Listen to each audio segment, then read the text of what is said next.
आज हम सीखेंगे सुवाद और जुवाद। ये ये सुवाद है और ये जुवाद है। जैसे कि आपने गेस किया होगा, सुवाद जो है वो स का साउंड देगा या सी का एस का साउंड देगा अंग्रेजी के, और जुवाद जो है वो ज का साउंड देगा। अब आपको याद होगा कि हमने से सीखा है, ये भी स के लिए है। हमने सीन सीखा है, ये भी स के लिए है। तो अब और ये सुवाद है अब यहाँ पे।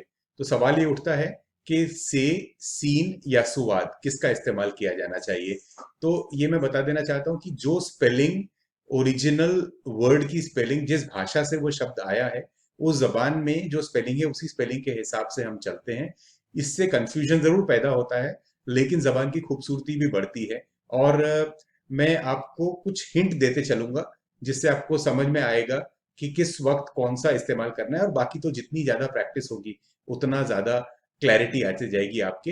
एक बात खास याद रखनी है, जो आपको आपके लिए ये सब चीजें बहुत आसान बना देगी, कि सुवाद और जुवाद जो हैं, ये ज के लिए है, ये स के लिए है। ये इनका इस्तेमाल सिर्फ और सिर्फ अरबी और फारसी से बनने वाले शब्दों के लिए है। इसका मतलब है कि संस्कृत से या ब्रज भाषा से या खड़ी बोली से या पाली, प्राकृत, संस्कृत, हमारे देश की दीगर जबानें हैं, उनमें से आने वाला कोई भी शब्द हम सुवाद और जुवाद से नहीं बनाएंगे। तो this makes it very easy for you, आपको समझने में बहुत आसानी हो गई। क्योंकि सुवाद और जुवाद से फारसी शब्द बनेंगे या अरबी शब्द बनेंगे। इसका इसका इसके माने कतई ये नहीं है कि सीन से या से अरबी और फारसी शब्द नहीं बन सकते। से भी बन सकते हैं, सीन से भी बन सकते हैं, सुवाद से भी बन सकते हैं। लेकिन आप ध्यान से समझ लीजिए, लेकिन सुवाद से सिर्फ अरबी और फारसी बनेंगे, सुवाद से हिंदी के शब्द नहीं बनेंगे या संस्कृत ओरिजिन के शब्द नहीं बनेंगे। तो से बन सकते हैं अरबी और फारसी। सीन जो है, ये सीन जो है, सीन का इस्तेमाल हम अक्सर हिंदी के शब्द बनाने के लिए करते हैं। तो हिंदी के शब्द सीन से बनते हैं, और फारसी और अरबी के शब्द से, सीन और सुवाद तीनों से बन सकते हैं। लेकिन हिंदी के शब्द इस अल्फाबेट से कभी नहीं बनेंगे, इस लेटर से कभी नहीं बनेंगे। तो इतना ध्यान रखें, मैं दोहराते भी रहूंगा बहुत बार। और दूसरी बात, गलतियां होती तो होने दीजिए, प्रैक्टिस में ये चीजें क्लियर हो जाती है, कंसेप्ट क्लियर हो जाती है। तो अब हम बात करेंगे कि सीन और सुवाद की आधी शक्ल या जुड़ती हुई शक्ल या टूटी हुई शक्ल किस किस्म की होगी। तो आपने जैसे सीन के समय देखा था, हमने इतना इस्तेमाल किया था, पहले दो शोशे और तीसरे शोशे का कट यहां से इस्तेमाल किया था। ठीक इसी तरीके से हमको इस्तेमाल करना है। तो सीन को लिखा जाने का तरीका ऐसा है, ये कड़छी का हैंडल है और पीछे ये एक जार बन गया, उसके आगे हैंडल और उसके आगे एक जार है। इस तरीके से हम सीन लिखते हैं, और इसके ऊपर यहाँ पर हम नुक्ता लगाकर, सॉरी, सुवाद लिखते हैं और नुक्ता लगाकर जुवाद लिखते हैं।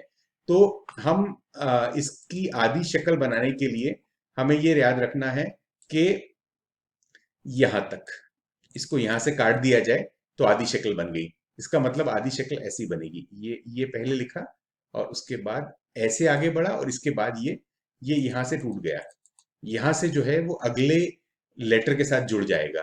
तो हमें सीन ऐसा लिखा जाएगा, ऐसा और ऐसा, ठीक है। और सॉरी, सुवाद और जुवाद ऐसा लिखा जाएगा, इसके ऊपर में एक नुक्ता लग जाएगा, बस। तो बहुत आसान है, एक बार समझ में आ जाए तो। आधी शक्ल जो है वो यहां से काट दी गई है और यहां से काट दी गई है, और आधी शक्ल बन गई है। और एक बार दोहरा दूं, अलिफ, रे, दाल और वाव, ये चारों फैमिली के जो वर्ड्स हैं, इनके बाद वाले लेटर्स से ये जुड़ते नहीं हैं। इनको छोड़कर बाकी के सब लेटर्स अपने बाद वाले लेटर से जुड़ते हैं। एंड और सुवाद और जुवाद भी अपने बाद वाले लेटर से जुड़ेंगे। जुड़ने वाला रूप जो है वो इस तरीके से होगा। और जो भी लेटर शब्द के आखिर में आता है उसे पूरा लिखा जाता है। बस इतना ध्यान रखें। और अब हम आप थोड़े से प्रैक्टिस के एग्जांपल्स ले लेते हैं, आपके लिए बहुत आसान हो जाएगा। और आपको बहुत खूबसूरत वोकैबुलरी मिलेगी इससे, बहुत अच्छे वर्ड्स मिलेंगे जो आप हमेशा उर्दू में इस्तेमाल करना चाहोगे।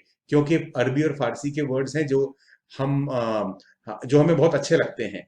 तो ये वर्ड्स हमें आज मिलना शुरू हो जाएंगे। आज के बाद के अल्फाबेट है उसमें हमको काफी सारे अरबी के और फारसी के वर्ड्स मिलेंगे और हमारी वोकैबुलरी में काफी इस तरीके से इजाफा होता रहेगा। तो देखिए क्या लिखा है ये सुवाद है, स और अलिफ जुड़ा तो सा बना, और ये ब है र, साबर पढ़ेंगे, लेकिन इसके नीचे ये जेर लगा है, समझ के चलें। तो ये साबिर, साबिर आपने नाम सुना होगा। साबिर नाम जो है ये अरबी से आता है। साबिर उस व्यक्ति को कहते हैं जो सब्र रखता है। सो सब्र रखने वाला साबिर, तो किसी का नाम साबिर होता है तो मतलब जो जो बहुत पेशेंट है या सब्र रखता है, तो इसलिए साबिर। अब ये सब्र लिखा है, आपको याद होगा, अगर हम चाहें तो इसके ऊपर हम जज्म का निशान लगा दें ताकि इसको आधा पढ़ें। तो सुवाद, बे और रे, सबर, सबर, इसीलिए उर्दू वाले सबर भी पढ़ लेते हैं, लेकिन अगर आप जज्म का निशान लगाकर पढ़ रहे हैं तो सब्र पढ़ते हैं उसे। आप देखिए क्या है ये साहब, ये इसके नीचे मैं जेर लगाई देता हूं, तो ये हो गया साहिब। साहिब जो है ये फारसी से आता है हमारे पास, और हिंदी में भी इस्तेमाल होता है, अंग्रेजी में भी इस्तेमाल होने लगा है। तो इसको साहब या साहिब दोनों हम कह देते हैं, क्योंकि जैसा मैंने कहा कि जेर लगाना ऑप्शनल है, कभी लगाते हैं कभी नहीं लगाते हैं, तो आप उसको दोनों तरीके से पढ़ेंगे तो गलत नहीं होगा। अब ये देखिए, ये है जुवाद, ज, जुवाद के आगे ये दाल जुड़ा तो जिद हो गया। ये इसके नीचे आप अब जेर लगा लीजिए, क्योंकि जद वर्ड नहीं हो सकता, तो ये जिद वर्ड है, जिद। ठीक है,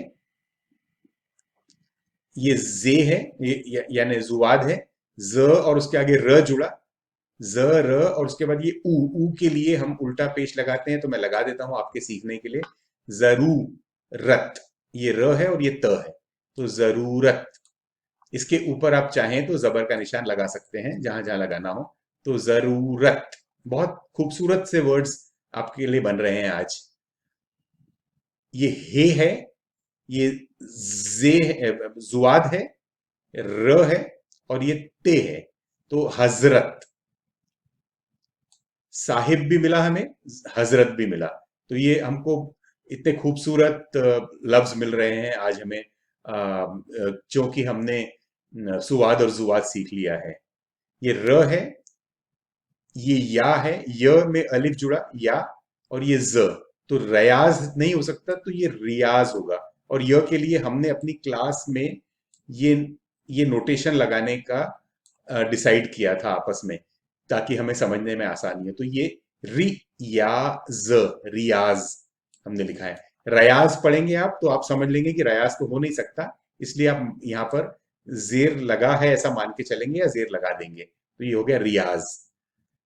ये तो बहुत ही खास लफ्ज है हमारे पास। ये ख है, ख में अलिफ जुड़ा खा हुआ, और ये सुवाद जुड़ा तो खास हो गया। ठीक है, खास। आप नाराज मत होइए, इसे पढ़ने की कोशिश करें।